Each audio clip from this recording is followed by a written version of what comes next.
Okay, so let's talk about one of the most powerful, most versatile, and yes, sometimes one of the most confusing words in the entire English language, would. Honestly, if you can master this one little word, you're going to take a huge leap towards sounding way more fluent and natural.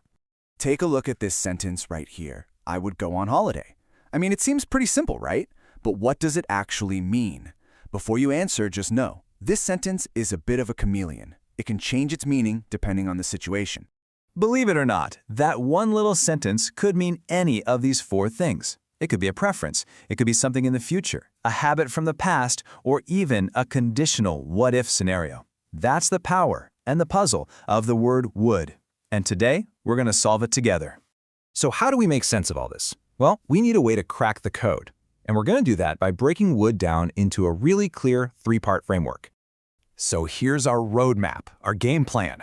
First, we'll look at how would works when we're talking about the past. Then, we'll see how it can make you sound super polite in the present. And finally, we'll unlock how it lets us talk about all sorts of imaginary and hypothetical stuff. This is going to make it all feel so much easier.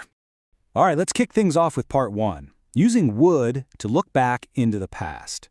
And this is where would does some really cool things that your average past tense verb just can't do. Okay, first up, we've got a concept that sounds kind of like a sci-fi movie, the future and the past. But don't worry, it's actually pretty simple. All it means is that you're in a past moment talking about something that from that point was still going to happen. And in these cases, would basically just acts like the past tense of will. This example right here just makes it crystal clear. So the past moment is halftime. From that point in time, the end of the game was still in the future. They didn't know the final score yet, but they believed they would win. See how that works? And in a very similar way, would is an absolute game changer for reported speech. You know, when you're telling someone what another person said, if they use the word will, you've got to shift it back in time to would. So if your friend says, I will call you, when you tell someone about it later, it becomes, he said he would call me. Will just cleanly becomes would. It's as simple as that. Next up for the past, would is also perfect for talking about past habits. You know, those things you did over and over again, but you just don't do anymore. It works a lot like the phrase used to.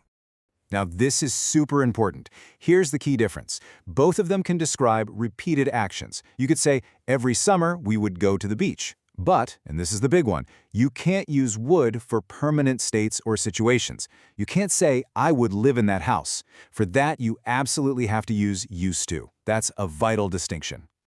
And the last way we use would in the past is to talk about refusals. So when you want to say that someone was just unwilling or they flat out refused to do something, you use would not or, way more commonly, wouldn't.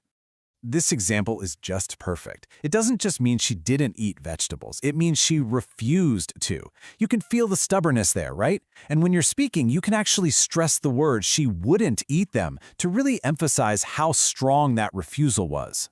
All right, we've totally covered the past. So now let's jump into the present.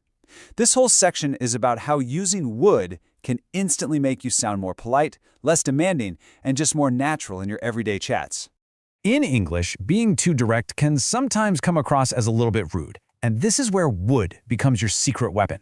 It softens everything, turning a command into a polite request and making your offers feel way more friendly. Just look at this comparison. Turn down the music is a command. It's an order.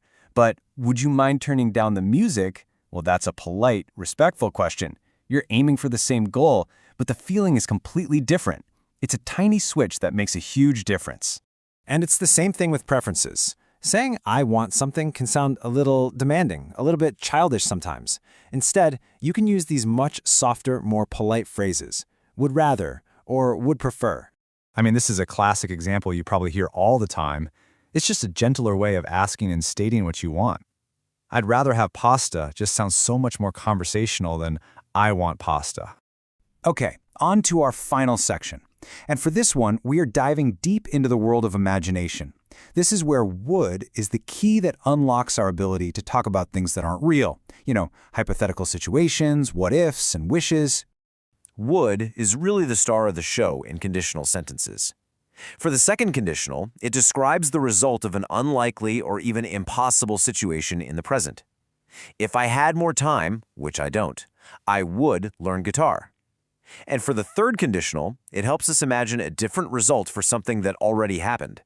If I had woken up earlier, I would have arrived on time. Now, this is a very specific structure, but it's so useful. When someone's behavior is kind of annoying you and you really want them to change, you can use the phrase, I wish you would, or I wish you wouldn't.